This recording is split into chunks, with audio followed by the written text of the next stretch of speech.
நீ தமிழர் தமிழர் ஒண்ணு ஆகாது தம்பி. பப்பெல்லாம் எங்கிட்ட வேகாது. வாழ்தான். நாங்க விஜயநகர பேரரசு. திரும்ப விஜயநகர பேரரசு அமைக்கணுமான்னு நான் கேக்குறேன். எல்லா மாநிலங்களையும் தமிழர்கள் இருக்கிறார்கள், தமிழ் ஆளுமைகள் இருக்கிறார்கள், அறிஞர்கள் இருக்கிறார்கள். யாராவது ஒருவர் அங்கே கர்நாடகாவில் ஒரு தொலைக்காட்சி, ஏதோ ஒரு தொலைக்காட்சியில் உட்கார்ந்து எங்க எப்படிங்க ஒரு நாட்டுக்குள்ள இருந்துட்டு தமிழர்களுக்கான நியாயமான நதிநீர் உரிமையை நம்ம கொடுக்க முடியாதுன்னு எப்படிங்க சொல்றது? சுப்ரீம் கோர்ட், உச்ச நீதிமன்றமே சொல்லிருச்சுலங்க. அப்படி யாராவது ஒருத்தன் கருத்து பதிவு பண்றானா? இல்ல ஒரு தமிழனுக்கு விவாதிக்க வாய்ப்பு கொடுக்கப்படுதா?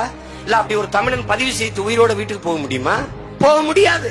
ஆனால் தமிழ்நாட்டில் தமிழர் அல்லாதோ தமிழர் சிக்கலுக்கு, தமிழருடைய கருத்துக்கு எதிராக பதிவு செய்துவிட்டு பத்திரமாக வீட்டுக்கு செல்ல முடிகிறது. காரணம், தமிழர்கள் ஜனநாயகவாதிகள்.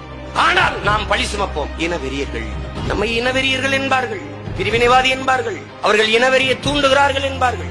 ஆம், நாங்கள் இனவெறியை தூண்டுகிறோம், இல்ல தூண்டி விடுறோம். இருந்திருந்தா நீ எல்லாம் இந்த வார்த்தையை பேசியிருக்க முடியாது.